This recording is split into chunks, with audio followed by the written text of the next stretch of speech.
The martyrdom of Joseph Smith, the prophet of the Restoration. It's a story we all know, but do we really?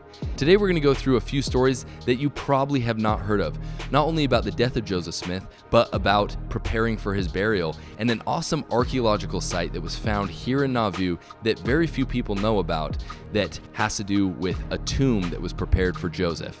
All this and more, I'm Hayden, and this is The Stick of Joseph.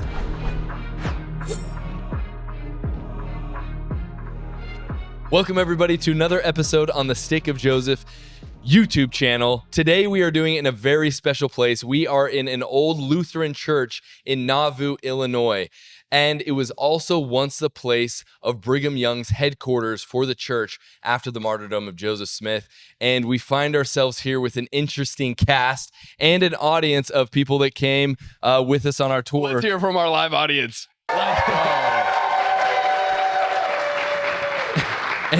And we promise that was not a track that was put in there by Brandon after we edited. There are actual people here. Hey, show the B-roll that Britton's taking right now. There's actually human beings in here. But we're joined by some very special people. A reoccurring guest, one of my favorites, dare I say, Mike. Yeah, you have to talk in your mic, though. Hi, guys. I'm Mike. I'm glad to be here. I got to tell you, when you go on a church history tour with these guys, there's no blank space. There's like everything's filled. We right? keep you busy with fun things, right? Oh, it's super fun, but I'm like, there's never a dull moment, and I never know what's going to happen next. Yeah, it's been incredible, and especially here in Nauvoo, there's never been a dull moment. Much thanks to our other guest, Brian Christensen. Brian, welcome. Well, thank you. Yeah, I'm Brian Christensen, and I live here locally near Nauvoo, but do own several things here in town, and we do some other things here in the area, which are hopefully we get to talk about. Yeah, we're going to talk about it. I call them the special edition stuff when you go on tour. You know, like there's the movie and then there's the bonus content. Brian brings the bonus content. Brings the director's cut. You basically have to buy the DVD and watch the bonus content is kind of what Brian does. You got to come to Nauvoo and ask for the hidden menu items from Brian.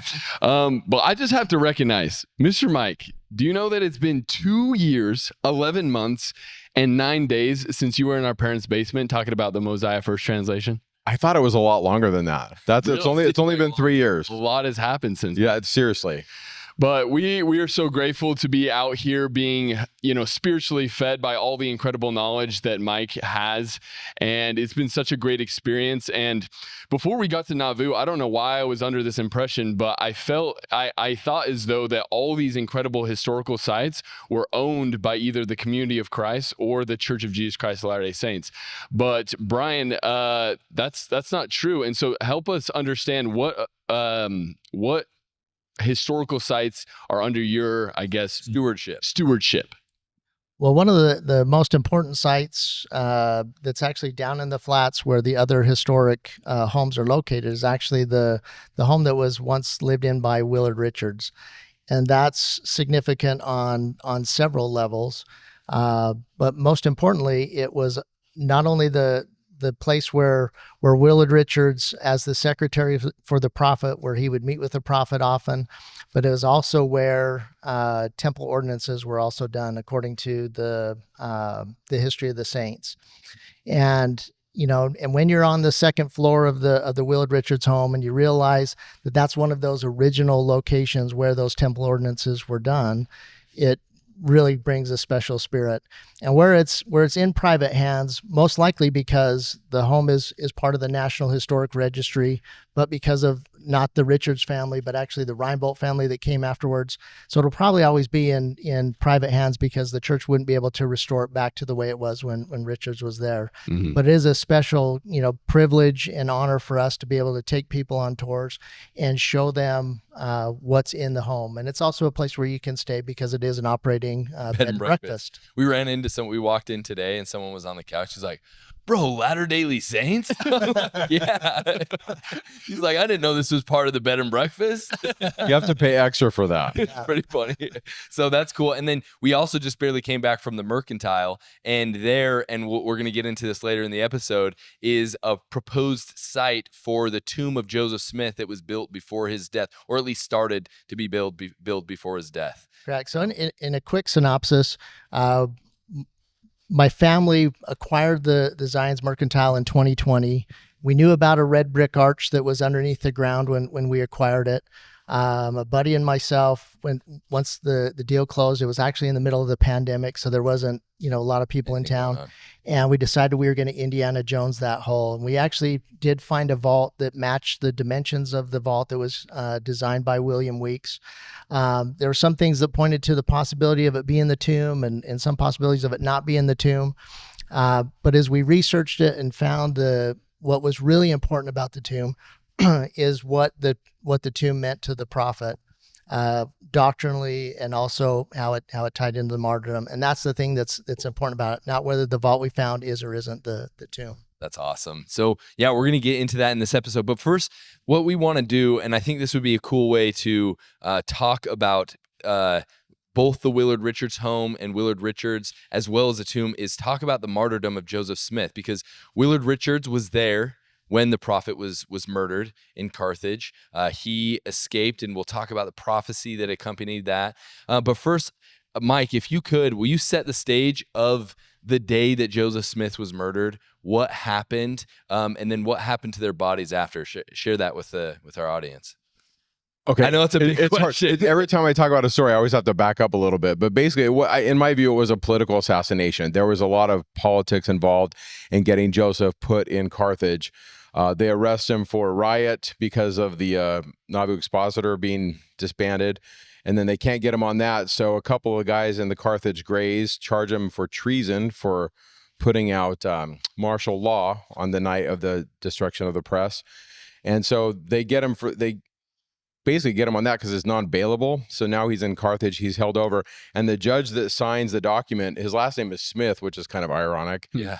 He's a head leader in the Carthage Greys. So the Carthage Greys, there are these guys in Carthage that want Joseph dead. They know if they keep him in Carthage, they're going to be able to basically keep him away from the Nauvoo Legion. There's this fear that, we're not going to be able to get to him if he's protected.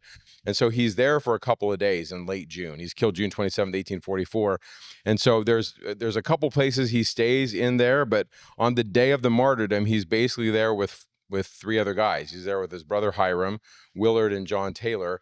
And we think he's killed at like 5:16 because that's when the pocket watch that John Taylor's wearing stops. But on that day, the Carthage Greys show up and they surround the building. They come up and they shoot Hiram and kill him. And Joseph is shot.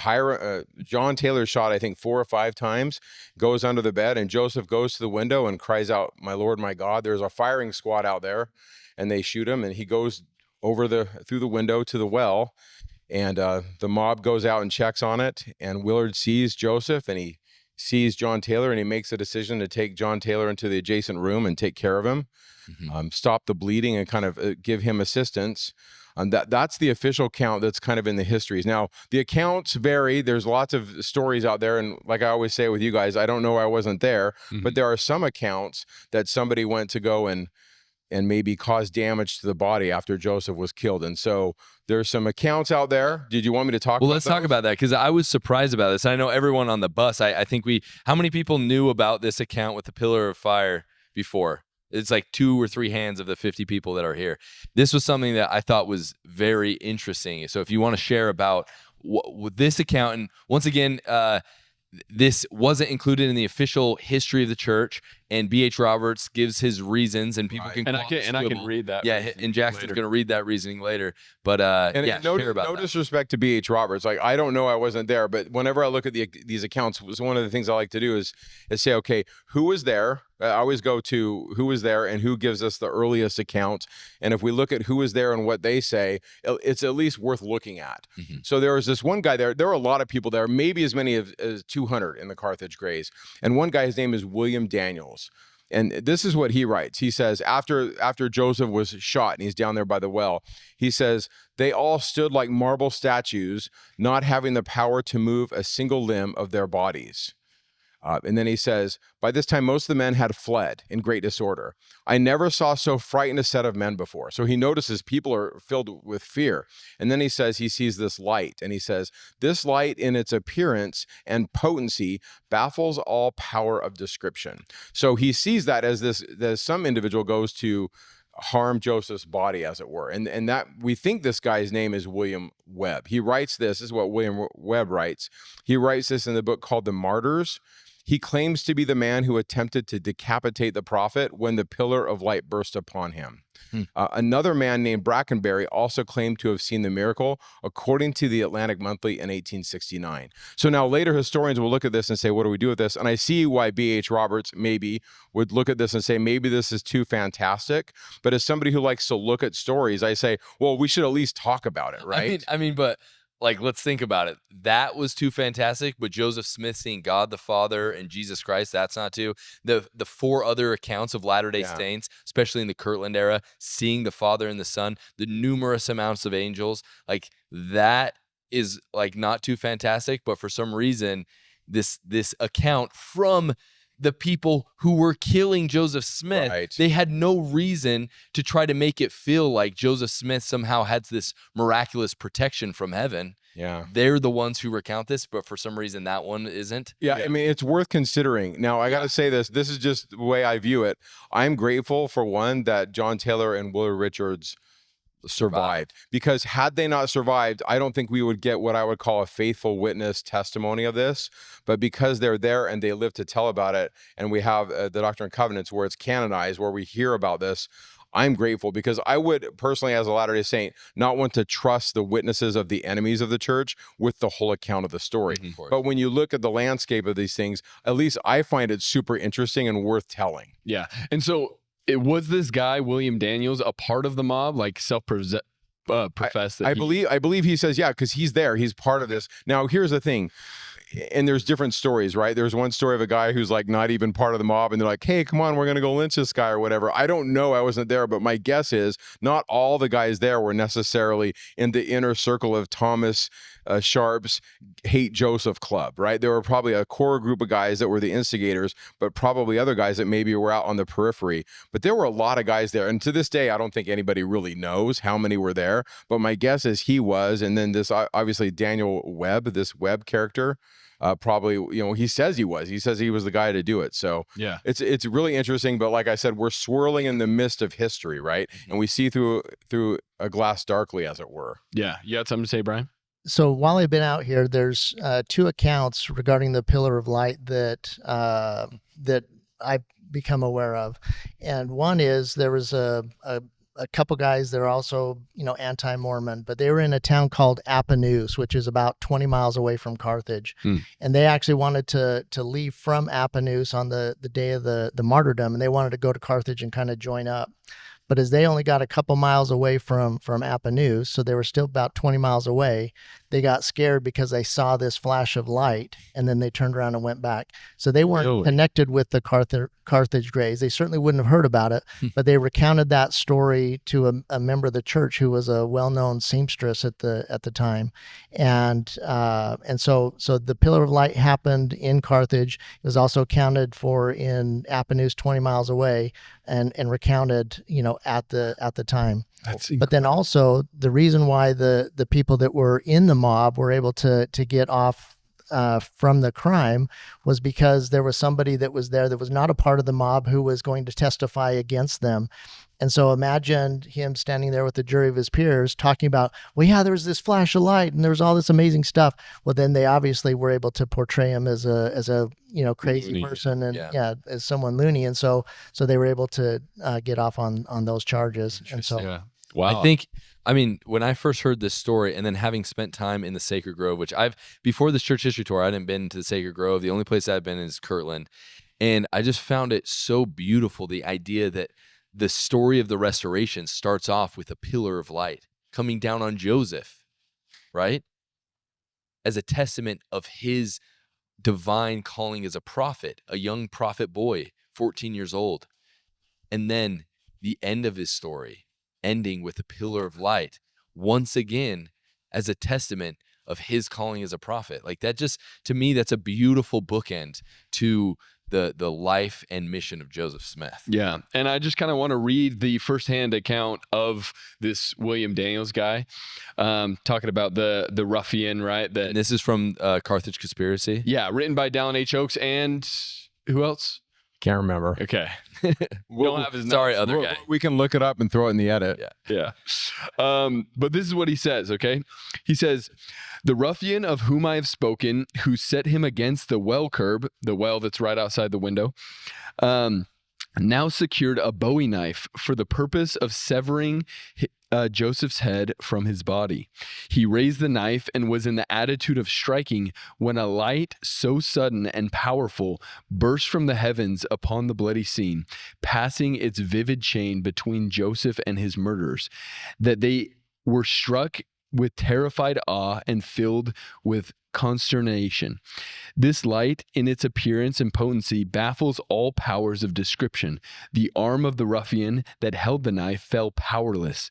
The muskets of the four who fired fell to the ground, and they all stood like marble statues, not having the power to move a single limb of their bodies.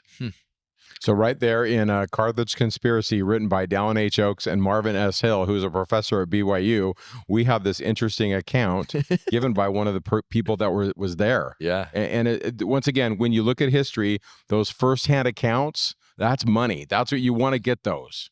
I know. Yes, the problem is it's footnoted to something that says Didn't happen. This is why B.H. Roberts says this is not credible.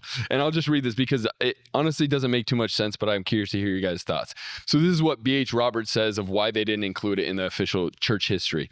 He says, there is no reference to any light or miraculous circumstances in the events of the martyrdom in the official account in section 135 of the church's Doctrine and Covenants.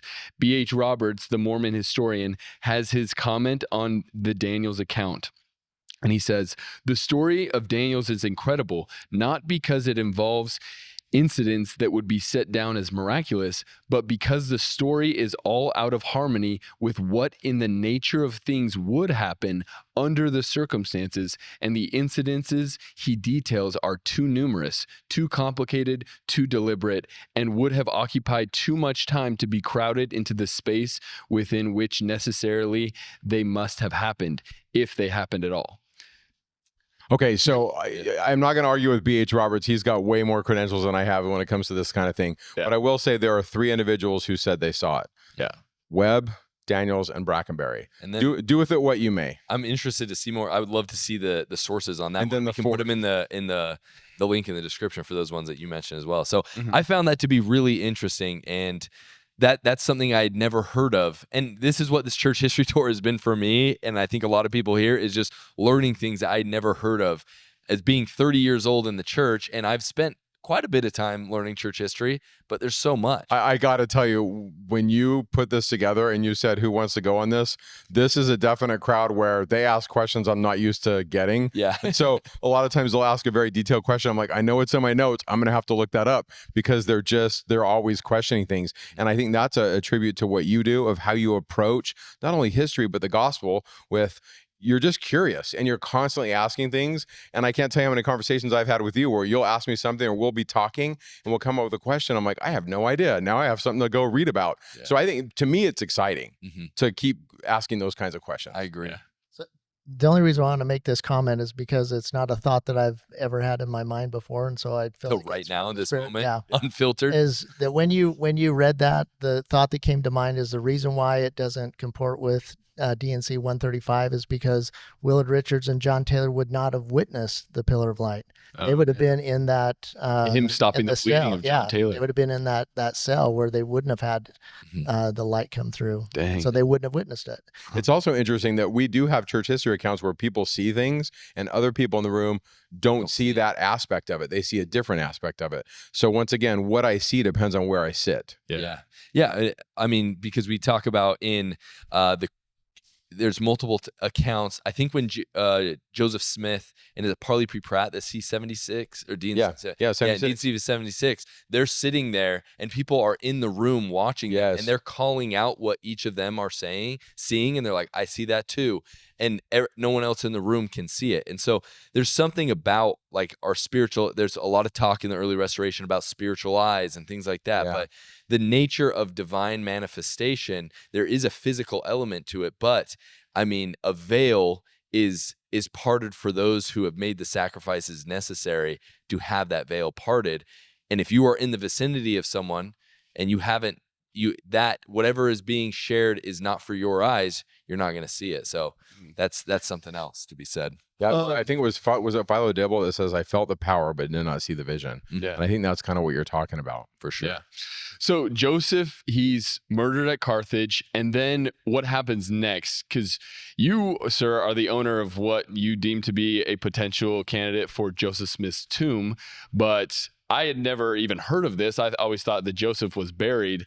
But then I'm learning on this trip that he was, unburied multiple times, reburied in multiple places. So where do they take Joseph from there? And where is his first final resting place? Well, that's a long question. So what I'll do is I'll just kind of give you so from the time that the martyrdom happened, the bodies needed to travel from Carthage to Nauvoo. Mm-hmm. And so there were some makeshift pine boxes that were made to bring the bodies back to Nauvoo. And we know the dimensions of the boxes, the amount of wood that was used, and so on, because when they arrived, Artois Hamilton actually gave a bill to Emma Smith and also to Mary Fielding Smith saying, you owe me, $12.13 or whatever for building the coffins. You should have sent the bill to Governor Ford, but go on. Yes. Okay. Yeah, that's it. That's kind of an insane thing to do, right? When you meet up with them. But from those pine boxes, Emma actually had the wood cut into strips. And those strips of wood were turned into canes that were given out to the brethren. They were often called coffin canes, and so you can look that up. But in the museum, we actually have a replica of that pine box built to the dimensions that you can see. Mm-hmm. And then also in there is the 6-point like kind of finer coffin that you'd use for the burial, the velvet covering on it with like a little window. So at the funeral, that's where the bodies would have been laid for there. But after the funeral, because there was the intent on trying to get the bodies in order to claim the reward that was on their head in Missouri, or to desecrate the bodies, we don't know. So what was the reward on Joseph's head in Missouri? I'm not sure what the dollar amount was. Mike was just about to tell us. Yeah. No. You don't know what it is. But there was. I want to say it was something like $5,000 or something like that. It was a significant amount for that time period. Yeah, it's like $150,000 or more. Way more, yeah. And so, but those fine coffins after the funeral, they actually loaded those with sandbags and did a fake funeral procession out to the old Nauvoo cemetery, and had a guard watch over the burial site. And it only took about 16 days for those fake coffins to be dug up for somebody looking for the bodies. Really? So again, whether it's to desecrate the bodies or to claim the reward, we don't know. But clearly they were sought after. But it was because they did that, they were able to hide the bodies in other spots around Nauvoo, and then eventually burying them underneath the floorboards of the Nauvoo house. Mm-hmm. Wow, that's amazing. Now, when it comes to this tomb site, when you talked about at the beginning of this that Joseph Smith commanded the tomb to be made for him, and that there's doctrinal reasons underlying it. Can you kind of lay that out? When did Joseph Smith command it to be made, and who designed it, and how far did they get in building it? So Joseph initially wanted to have a family tomb built in Kirtland, but they left before that construction started. But when they were planning their roots in Nauvoo, he did say that he wanted to have a family sepulcher made. And the architect of the original Nauvoo temple, who is William Weeks, also did those architectural drawings for the tomb. And those were recovered when the descendants of William Weeks, who ended up getting passed down, over the years, not being a member of the church, missionaries tracked it into their home. And they said, hey, we've got these drawings, turn them over to the missionaries. And that's how the church was able to acquire the architectural drawings for the original temples. They could build the new one the exact same size and specifications, but they also had those drawings of the tomb. And what those two drawings show is it shows a front facade of the tomb, which shows a 2-chambered tomb, one side for the Smith family, the other side for Sidney Rigdon's family, and also shows a creek running from the center of the vault. Now, typically in construction, you wouldn't want to build on top of an active water source, but considering like temple symbolism and living waters, it would make sense why they would want to make the effort to build the tomb on a spot like that. That's pretty cool. But from the bird's eye blueprints that we have of the tomb, and we take the dimensions of it, and we measure the width-wise is about 7 feet wide, and lengthwise from one of those chambers to the far end of the other chamber is 27 feet long. And what we found underneath the ground is a single vault that measures 7 feet wide by 27 feet long. It measures the exact Exactly. measurements. Is there That's pretty any crazy. other was that standard for like wine cellars or other subterranean structures, or is Well, that I don't know if specific I don't know if it was standard, but that was the dimensions that Weeks drew for the tomb. Okay. But the interior of the tomb does have a red brick barrel vault ceiling that matches almost exactly to the tomb that was built for President William Henry Harrison, who died 2 years before the prophet. And his tomb is here in Nauvoo? President Harrison? Yeah. No, his tomb is back in Ohio. In Ohio. Okay. Okay. But 2 years before the prophet, when he died, he was probably the most popular person in the country, and so it was a big deal when he died, and so that's why they had a tomb made for him. Oh, you're talking about President William. President William Oh, Henry okay. Harrison. Yeah. Yeah, sorry. I thought you were talking about like a state president or something. No, like Oh. President of the United States. Yes, President Yeah. of the United States. Okay. Right. Yeah. That's cool. So it kind of matches the tomb of the day. And when we first got here to Nauvoo, again, there was nobody in town, and I'd been involved with a documentary film festival in St. George called Doc Utah for about 10 years prior. And I went to the festival director and I thought, man, wouldn't it be cool if we could shoot a student film about the tomb of Joseph using this vault that I found as the device? And he thought it was a great idea. Went to the school administrators and they said, no, it's a horrible idea because you can't send students halfway across the country in the middle of the pandemic when we acquired the property. Mm-hmm. But he still wanted to make the film and reached out to TC Christensen to have him see if he wanted to come on board as our cinematographer. And so we did actually make a big cinematic feature about the tomb of Joseph that you can actually see for free on YouTube. Just look up Nauvoo Tomb of We'll Joseph. link it in the description so people can watch it. That's so cool. Mm-hmm. Wow. And so one of the things you pointed out that was included in the original drawings, and who did the drawings? Isn't it the same person that designed the Nauvoo It's William Weeks. William Yeah, Weeks William Weeks. designed the Nauvoo temple, which is amazing. But one of the things was living water. When you were digging at first, did you find a river? Like, because you didn't.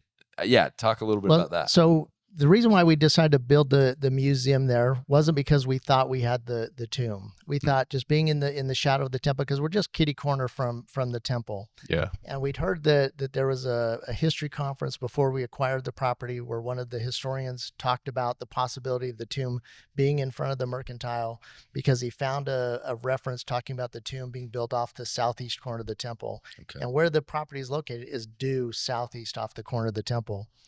So during the middle of the pandemic, a good friend of mine, Jim Cobb, we decided we were going to Indiana Jones that hole because there was nothing else going on in the town. And when we started the excavation, we did find that vault. But what's been neat about it is from the standpoint of the museum. Excuse me. The standpoint from the museum is that we thought that would be a great place where we could talk about the important doctrine associated with the tomb and how it tied into the martyrdom. And so before the prophet passed away, his father passed away, and then also his brother Don Carlos died, and Joseph's young son named Don Carlos died. And that's when the prophet had the revelation of the morning of the first resurrection. And in that revelation, he saw that the families that could rise together on that morning would have a much higher level of celestial happiness than because he could clasp hands with his father and give his mother a hug, versus somebody who died alone, was buried out in a prairie somewhere, that was still resurrected, but then now had to go search for their families. And so the idea of the tomb represents the doctrine of eternal families and the resurrection all in one location. And that's what's most significant about the tomb. That's cool.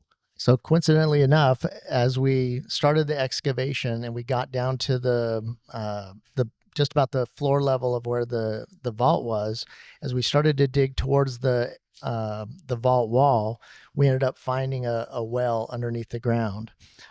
And it was really kind of cool finding the well, but that actually was not the significant thing. What was significant was as we continued to dig towards the vault wall, we found a cast iron pipe that went from the well and went right underneath the center of the vault, Really? like it was tapping in a spring to help fill the well. So that was really, other than the dimensions of the vault, that was really the first thing that we found that tied our vault into the week's drawing. Never ceases to amaze me. Just the fact that things from a long time ago are under the ground of where we live. We got to know dig what I in mean? more places. Okay. We need to do more digging. What were you Like, gonna say, Mike? Just to share this thing, the random thing. So I remember years ago, I was in a class with Robert J. Matthews, and we were discussing why the Hebrew Bible seems to have that just lacks overt references to the resurrection. And Dr. Matthews said, "Isn't it interesting how everybody in the Old Testament, specifically in Genesis, wants to be buried in a specific place?" And it's just as you say, with their family. It's over and over again. And it's even Joseph of Egypt. One of his last statements is, "Hey, in a few hundred years, you guys are going to go back to the land of Canaan. Take my bones back to land." And even in C.C.B. DeMille's 10 Commandments, there's this bit in there where they're taking his sarcophagus through the Red Sea back to the land, and they do that. And it's super interesting because it's, as you say, it's this idea of it's a family connection, and we're reuniting with our family. I think it's a beautiful image, and I'm really interested in getting that quote from Joseph. That's really interesting. And if they didn't believe in resurrection back then, like what would be the point of And that was it? his point. I mean? His point was like, none of this would matter if there was no resurrection. But once again, and I've said on your show before, the Old Testament doesn't read like the Book of Mormon. Yeah. But I believe in its original form, there was more of that in there. Yeah, that's really Maybe that's for another episode. Yeah. One other interesting thing in connection to the martyrdom with Willard Richards is you told us this very interesting story about Willard Richards receiving like something of Joseph's in like as a recognition of being there and in his final moments. Can you tell us a little bit about that story? Well, Joseph gave a prophecy to Willard Richards about a year before the martyrdom, where he said there will come a time when there will be, a hail of balls flying all around him, and none will penetrate his clothing. And Willard apparently never questioned that, because there's no record of him, making notations like, I wonder what Joseph meant of that. But you'd imagine he'd be It's not thinking, a prophecy you want. Like, yeah. well, one day you're gonna get shot at a ton. And that your And your it's not friends gonna are going to be fallen, by the wayside. And was this recorded at the time that Joseph gave it to him, or like is this in recollection after? Well, like Mike said, I wasn't there, so I don't know. Yeah. But this is just what I understand from Reading the accounts that history. have been told Okay. me. But that prophecy did come to pass for Willard, because the only injury that he suffered was he was nicked a little bit in his ear, but no bullets penetrated his clothing. But And he's not a small target. yeah, he's a big dude. I wasn't going to say anything rude. I just say not a small target. Yeah, he was. Brandon. Bigger than a bread box. Wait, how tall was he, or was he? He was Just wide. He was a big guy. Yeah, he was a big guy. Okay. Which is hard to do back then. It was hard to must be a have been big guy back successful. in the day. Well, you've stood in the room. How big is that room that Joseph was in? It wasn't a big room. Now, granted, he was behind the door for a period of time, pushing against it at some point, but so was Hiram. Yeah. So the point was, there were plenty of guys in there with weapons and lots of firepower going on, and yet he wasn't hit. So to me, it is pretty It's a miraculous. miracle. Yeah, 100%. because everybody was hit but him. Yeah. Mm. It's crazy.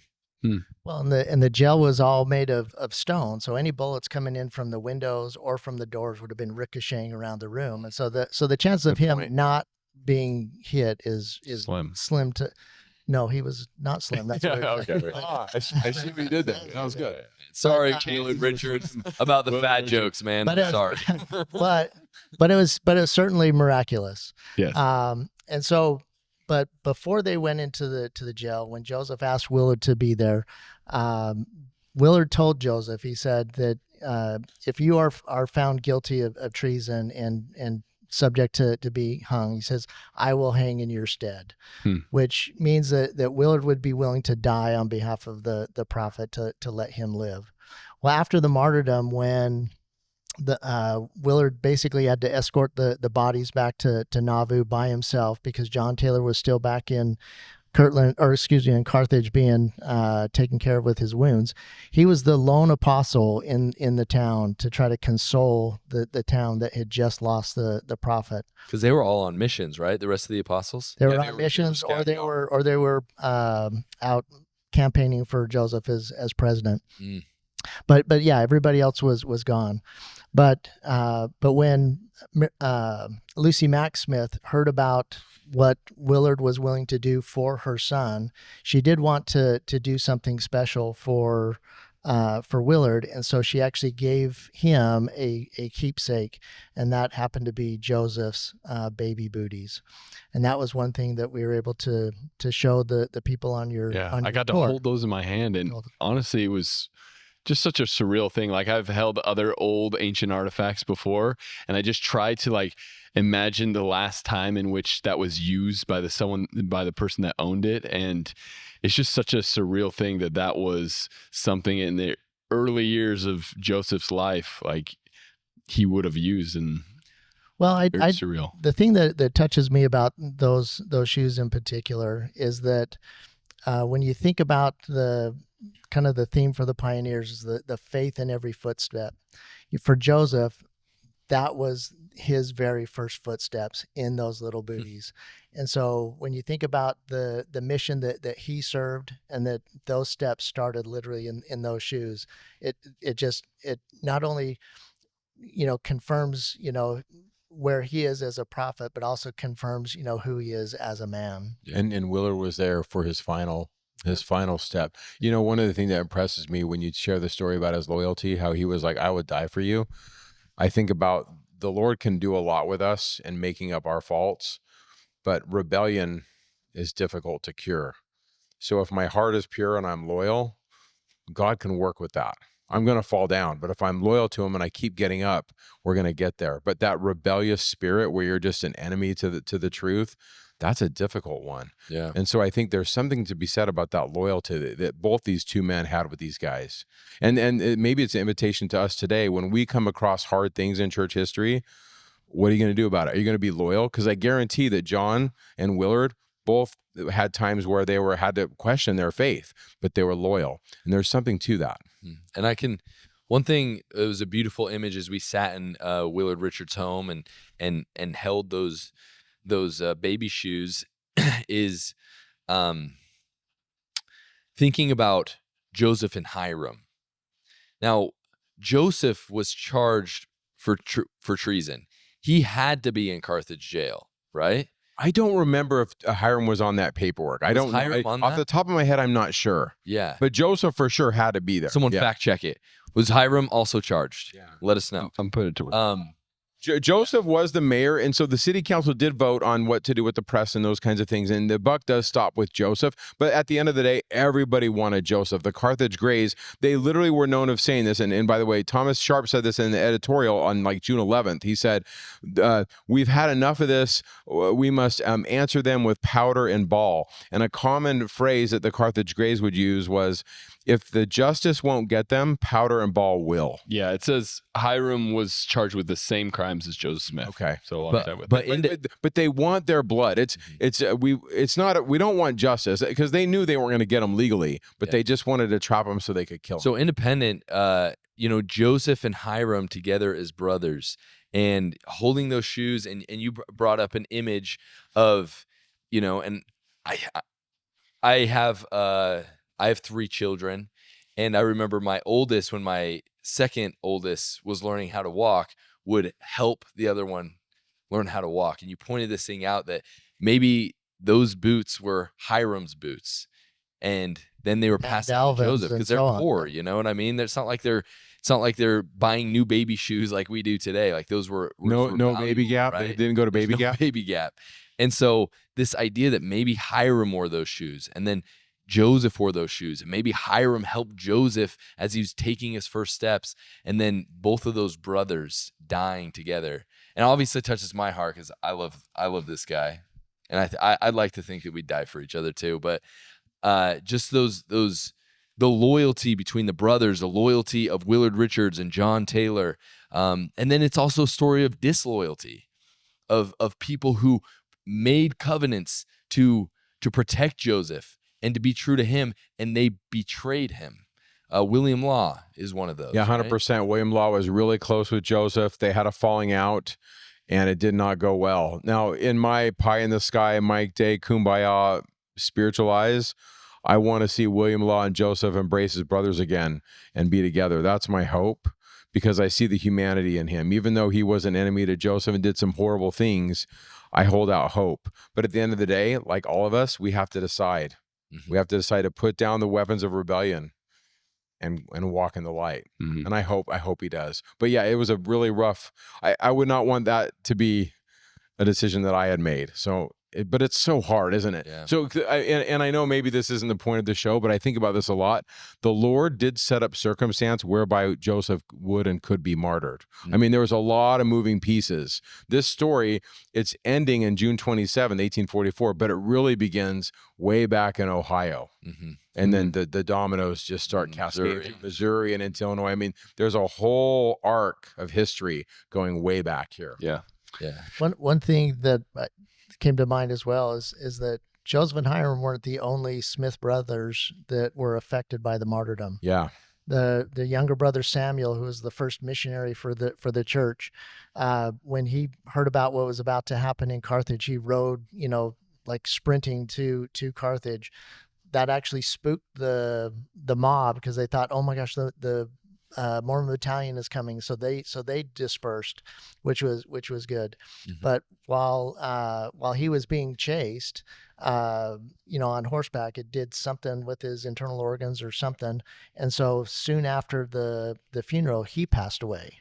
Really? So imagine the devastation for Lucy Mack Smith, not only, losing Joseph and Hiram, also lost their son. It was like 30 days later. He came home off the horse and he said to his mom, something's wrong.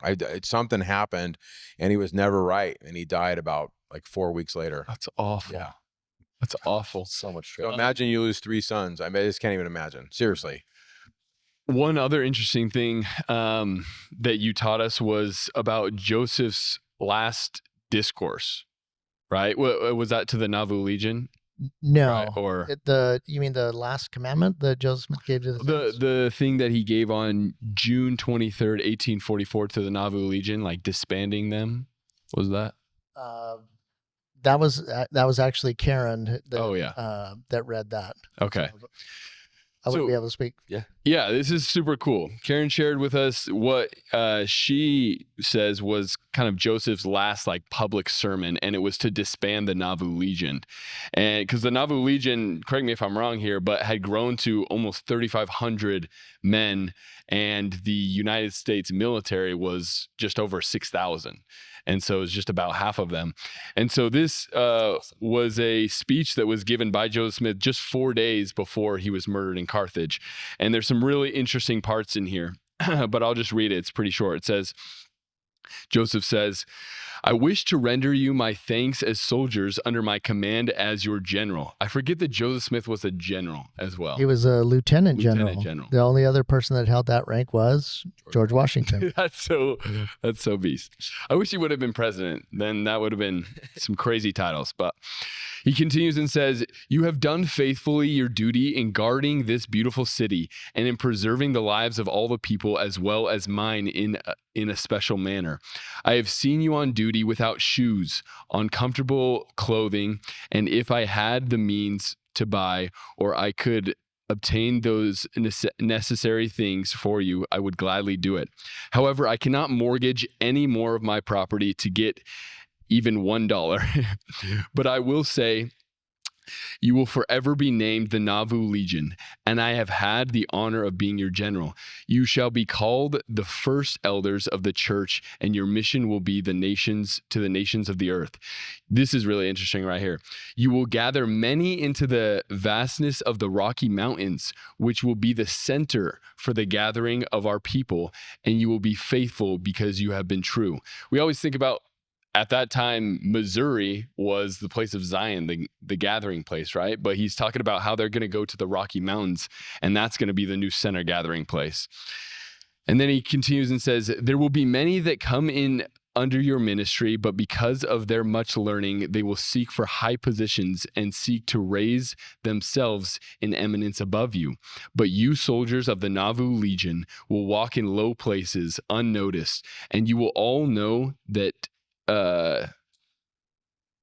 the transitories in their midst. And those that are your friends will be my friend. And this I will promise to you, my brethren of the legion, that I will come again to lead you forth. But now I will go to prepare a place for you, so that where I am, you shall be with me. I thank you for your service and duty done. You are now dismissed to take care of your wives, children, and homes. He's saying goodbye to him. He knows where he's going. And he said it multiple times. If we go to Carthage, it's over for us. That's amazing, man. Make the Nauvoo Legion great again, man. We should bring that back. That's very powerful. Also, I wanted to ask you, Mike, how many church history tours have you been on? I think this is my first one. Yeah. No. How many? Honestly, I don't know. But the thing is, every time I go, I learn something new. Like 10, and 15? And I will say this, going with you, I had not seen this site, and I also had not seen Will Richard's home. So it's wonderful to be with you guys. You guys are a lot of fun. Yeah. Honestly, it's wonderful to be with you. No, it has been awesome. Brian, last thing you shared, and it just ties in perfectly with the martyrdom and what we've been talking about. You shared about a piece of a floorboard that is also in your museum. Can you talk a little bit about that? So before the new temple was announced, President Hinckley went to all the church history sites to see their condition at the time. And when he went up into the room where Joseph and Hiram and Willard Richards and John Taylor were being held, there was plexiglass on the floor covering where the bloodstains were. Now, the prophet wanted to have the saints, when they go to Carthage, to feel the spirit of the sacrifice that happened there, but not feel like they were walking into a crime scene. And so he did have the mission president at the time replace those floorboards. Well, that mission president was friends with the guy that I bought the business from, and we actually have a piece of that Carthage floorboard in the museum. Now, we had it tested with luminol, which is the spray that criminologists use to find blood splatters and so on. And we had it checked under a black light, and you could still see the blue glow from that blood evidence that's on the wood. And so that's literally the most sacred thing that we have in the museum, because as you hear the phrase or think of the phrase, the blood of the martyrs, or that ultimate sacrifice that they gave for their testimony of the gospel, that little piece of wood represents that ultimate sacrifice. And that's why that's the most sacred thing we have in our museum. That's amazing. And earlier on, when we were at the Susquehanna River, Mike, you shared something, and I'm not going to recount, I'm going to ask you to do it, but you shared something about this idea of John the Baptist and the blood of the martyrs. If you could share that, I think that's a good thing to end on. There's a really interesting verse in Revelation. So in the book of Revelation, John sees 7 seals, and Joseph asks the Lord, what are these 7 seals? And in section 77 of the Doctrine and Covenants, the Lord says, each seal represents 1,000 years. Well, the 5th seal is the time period of the early Christians. And there's only a couple verses there in talking about these seals, but it talks about that under the altar are the saints. The idea of under the altar is like the most safe place spiritually. It's a spiritual place of safety. And it says that they're waiting for a period when their fellow servants should be killed as they were. There's this really enigmatic phrase there. But it's interesting that when the Aaronic priesthood was brought to the Susquehanna River, when it was brought to Joseph and Oliver there at that river, either near the river or somewhere there by the home, section 13 says he put his hands on their head and it said, upon you, my fellow servants, in the name of Messiah, I confer the priesthood of Aaron. He calls them his fellow servant. When Joseph and Hiram are killed, Wilford Woodruff recalls that verse and shares a sermon where he said, the fellow servants have been killed. The martyrs of the 5th seal of the early Christianity, looking forward to a time when the work would continue, when the restoration would come, have seen the martyrdom of their fellow servants. And Joseph would later come from the spirit world and talk, for example, to, was it Wilford Woodruff? I'm trying to remember the exact circumstances, but he says he's busy. He's doing this work, because he then went to the other side of the veil to continue the work with the martyrs of the 5th seal. So there's that verse in Revelation and in Doctrine and Covenants 13, where one of the first martyrs, John, who was martyred, is talking to a future martyr, Joseph. And so there's that, that wonderful connection there. And Wilford Woodruff makes the connection almost, I believe it were instantly, when he finds out that Joseph has been martyred. And so to me, it just kind of ties those dispensations together, which is part of what Joseph's mission was. His mission was to show Christianity isn't this modern thing. No, believing in Christ has been since Adam, and he's tying the dispensations together through his work with the Joseph Smith translation and his revelations.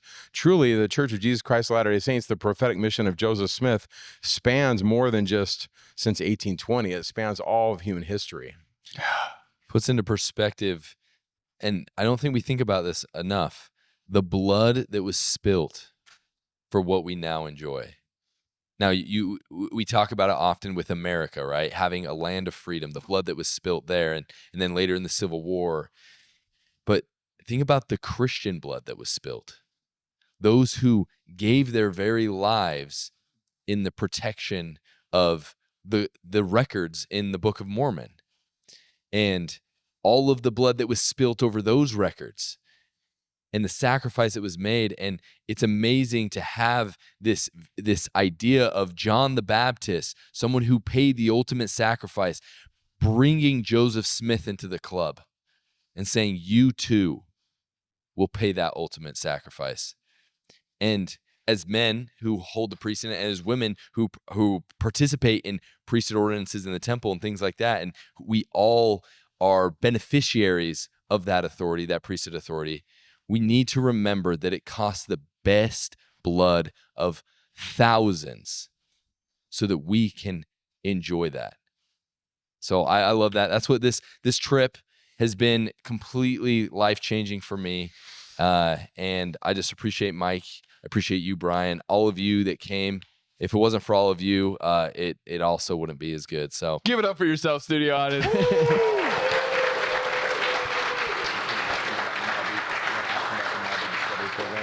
I gotta tell you, part of the magic of a tour is just coming and just the interactions. I always learn something, and I wouldn't be here if there weren't people that wanted and were hungry and wanted to learn. And it's reciprocal.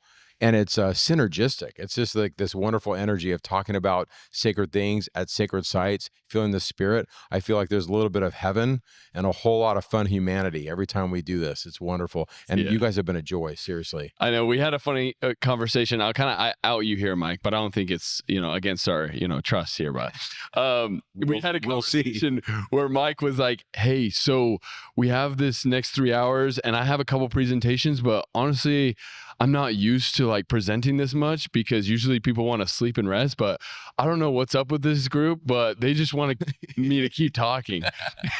So I'm not used to it. I mean, I teach seminary. I'm used to putting people to sleep. Yeah. And so it's been incredible. One last thing before we end this, Brian, tell us a little bit more about this Nauvoo Discovery Program that you have to help facilitate people coming here and just feeling the spirit of this sacred place. So part of when we came here with the Tomb of Joseph, the acquisition of the Willard Richards, we also acquired the Inn at Old Nauvoo here in town because there was nowhere that could hold the film crew that we had when we were doing the filming. So we ended up inadvertently acquiring half of the town of Nauvoo. So it wasn't intentional, but you're the new mayor. You're the captain now. Yeah. But in order to try to help the town economically, in fact, when Elder Gong was here and he did the dedication for the new visitor center for the temple, he specifically mentioned for an economic boost for the town. And Nauvoo, not unlike most Midwestern small towns, is suffering from a lot of blight, and I feel like that's one of the reasons why I've come here, and others that have donated to the Nauvoo Discovery Program, like Darren A. Dare and others, that can try to help create an economic impact for the town. And we thought that one of the best ways to do that is to try to bring college kids here in the off season, because all of my hotel rooms are basically empty, but all the kids are in session.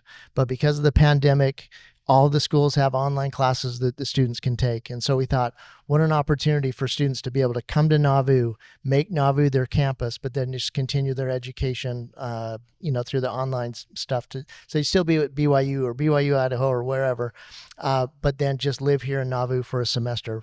But while they're here, they get immersed in all of the history, more than just the cursory stuff that you get on a quick church history tour, but actually get to be here for 14 weeks, become ordinance workers in the temple if they're endowed. So cool. The temple's Be able to be in the sites, do historic trips, in the area, and so there's a lot of neat things that have happened as a result, just from the students and participants that have been with us so far. It's the outcomes have been fantastic, and so we're trying to promote that, and we appreciate Stick of Joseph also promoting the scholarships that we have going out for. If somebody wanted to do this, what would they do? Like, let's say I'm a young college student and I'm just curious because what you just said piqued my interest. How would they go about getting to do this? So in the description, there'll be a link to the Nauvoo Discovery Program and actually to the scholarship program that we're doing. Just fill out the information if you're interested. There's more information on the website about the program. But basically, for 14 weeks with the scholarship, that means that it's only about $1,500 for housing and food, including the excursions to the sites and so on. That you get to participate in with the program. That's awesome. And as a result, we hope that it helps not only help change Nauvoo, because now we're bringing some people to town that can help with some of the service projects and things that need to happen, but hopefully we can change the lives of those who come by helping Nauvoo shape their testimony and strengthen their faith in Jesus Christ. Just a plug, if you go to Nauvoo, shop local. Like, go, and if you have the means, buy something, support local businesses, because without them, we lose a lot. And yeah, I think the other thing too that is important to know is you don't have to be going to college. So the age group is 18 to 35. And if you're an uneducated loser like me and Jackson, and you're not, I'm just kidding, you're not a loser. But if you're not going to college, but you still want to come here and spend some time, you can also apply, which is really cool. Two things. So one is we're actually filming this in the headquarters for the Nauvoo Discovery Program. Oh, cool. This is the location where we meet, which is really special. But then two, the average age of the Latter-day Saints when Nauvoo was being built was 26. No, it wasn't. It was. Holy. And that is, so basically the young single adults that are coming here as part of the Nauvoo Discovery Program are the exact demographic of the saints that built the original city. That's seriously mind-blowing, because when we see the pictures of people from church history, we're looking at people that are old, sitting super still. Yeah. It's because they had to sit still. And we kind of have this vision of, Heber C. Kimball is like maybe 70 years old, or Orson Pratt with the big beard. And that's why I love to envision Orson Pratt as a young 26-year-old. Yeah. Right? Not that being old is It's just like the founding fathers, we all too. get old, but The founding fathers, the signers of the Declaration. It's hilarious, but Jackson pointed out like 27 years old was like middle age back then. So that's true. That's true. But here's the thing. Nauvoo was not built by old men back then, and it's not going to be rebuilt by old men now. Yeah. So we need the young single adults to come and help us rebuild Nauvoo. That's cool. So claim your $500 scholarship to the Nauvoo Discovery Program, link in the description. Either you, your grandkids, your kid, anyone that is within 18 to 35 and wants to do it. I can't talk about this place better than I just can't express it enough how amazing it is. There are not words to express. But gentlemen, we're so grateful for just who you are, being who you are. You're awesome. Aren't they handsome? They're so handsome. I know. We're going to have this episode. Hey, we'd love to have you if you're wanting to come out and have your mind blown by Dr. Michael Day. Next year, we're doing more church history tours in the future. Link in the description for those. And until next time.